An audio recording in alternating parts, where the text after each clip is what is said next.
Hamilton থেকে বাংলাদেশ চলে এসেছে ওয়েলিংটনে।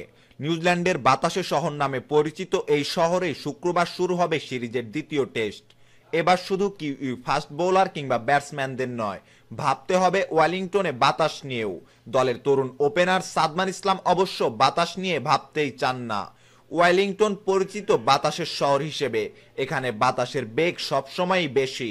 তীব্র এই বাতাসে ভালো বোলিং কিংবা ব্যাটিং করতে হলে সবার আগে মানিয়ে নিতে হবে কন্ডিশনের সঙ্গে। কাজটা মোটেও সহজ নয় বাংলাদেশিদের জন্য।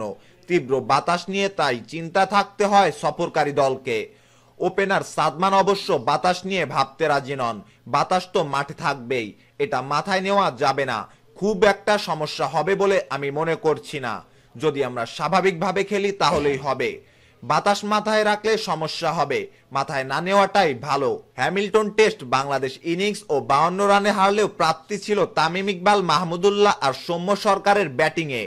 বিশেষ করে দ্বিতীয় ইনিংসে বাংলাদেশের লড়াইটা, এই ইনিংসে বাংলাদেশ যেভাবে লড়াই করেছে ওয়েলিংটনে ভালো করতে, সেটি ভীষণভাবে অনুপ্রাণিত করছে সাদমানকে। দ্বিতীয় ইনিংসে এত ভালোভাবে ঘুরিয়ে দাঁড়িয়েছি আমরা, চেষ্টা করব পরের টেস্টের প্রথম ইনিংসে সেভাবে খেলতে। আমরা সবাই চাই ভালো খেলতে, আশা করি ভালো ব্যাট করব। সঙ্গে নিজের লক্ষ্যটাও জানিয়ে রাখলেন হ্যামিল্টন টেস্টে 24 ও 37 রান করা বাংলাদেশের দলের বাঁহাতি ওপেনার সাদমান ইসলাম। সাদমান ইসলাম জানান, ওয়াগনারকে প্রথমবারের মতো খেলেছি, বুঝলাম কিভাবে খেলতে হয়। প্রথম টেস্টে খেলার অভিজ্ঞতা দ্বিতীয় টেস্টে কাজে লাগবে। আমি মৌলিক বিষয়ের ওপর থাকার চেষ্টা করব পরের ম্যাচে যেন আরো সেট হয়ে বড় ইনিংস খেলতে পারি।